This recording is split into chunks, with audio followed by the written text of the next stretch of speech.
So, um, pain. We go over pain in Nancy's book about just he starts off a general definition of pain and kind of goes into an imaginary thought of if there wasn't any pain. And we find out that would be a bad thing. I thought of it as wounds with no explanation. If we showed up with sores on our hands, on our feet, stumps for feet, as he put it, with no explanation, what to do, or where it came from. Later brought up an idea of a weightlifter, someone who starts off pain, but bringing up the weight and being in a place of ecstasy at the end, or feeling some peace about it. Now, when he said that, I didn't see it as the only way. There's not the only way to God. That's through that pain. But as a human, we do have to go through pain to be at our fullness in Christ. So, pain, I don't know if that would be a message from God, but our livelihood as Christians, it consists of soul making. I thought of that term a little differently than he did, but I didn't quite understand it. Our souls are transformed throughout our lives.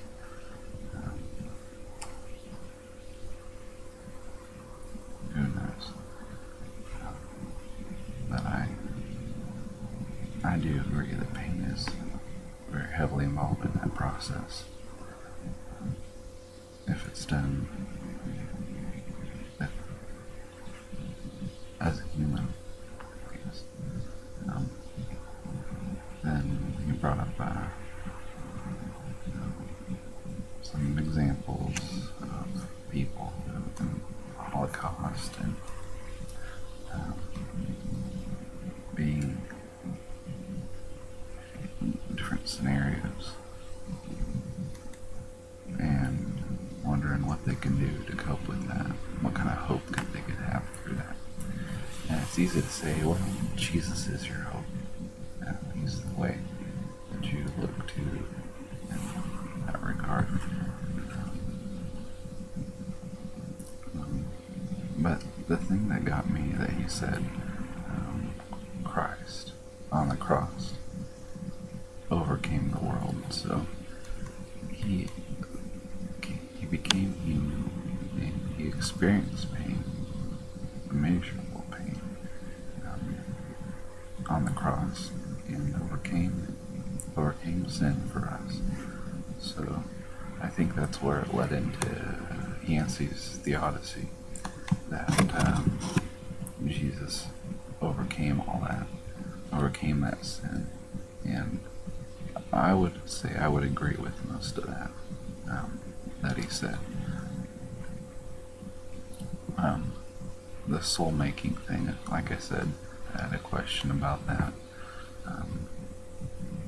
I didn't quite comprehend that part about soul-making, but I do believe that he is soul-making and he's transforming our soul throughout our lives and our seeking for him.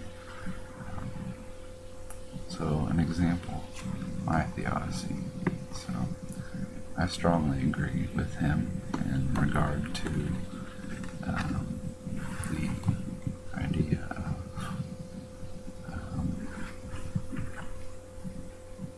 of his thoughts about Christ on the cross taking over all, carrying it all for us. It's very true. An example of where I get mine from. So there's times in our lives when we question him. We see suffering. I guess this is the example that I have. So, my, when I was 18, grandmother got really sick and was suffering. Suffered for 7 years before passing away. There was a time at the beginning when I thought that I was supposed to get angry. I really didn't, but I tried to act it out as though I did, perhaps. But throughout that time, I looked for God, just as I would have, maybe anyway. But I looked for God and seeked His kingdom. I looked for that a lot in the Bible, read the Gospels, and tried to different avenues, maybe trying to make her better, praying with her, laying hands on her with other people, different things like that, trying my own understanding, trying to figure it all out. Obviously she passed away, it didn't get any better, but she, that's where I found the Lord, or refound Him, saw that His light did shine through her, when I prayed with her. Two different experiences that I recall. One was when I was reading the Bible with her, and was the 23rd Psalm, and I started reading to her, this woman who could hardly talk or move, and bedridden. I began a few verses, and she carried the rest on through, knowing it from her childhood. And that was where the light shined for me. That's where my theodicy comes from currently, I guess, as well as being brought up in church. Just seeking Him daily, finding different ways, and accepting that love that He has for us.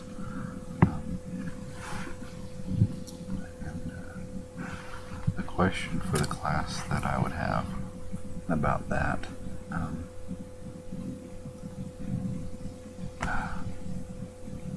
got lots of notes here about that. What question to ask might be having to do with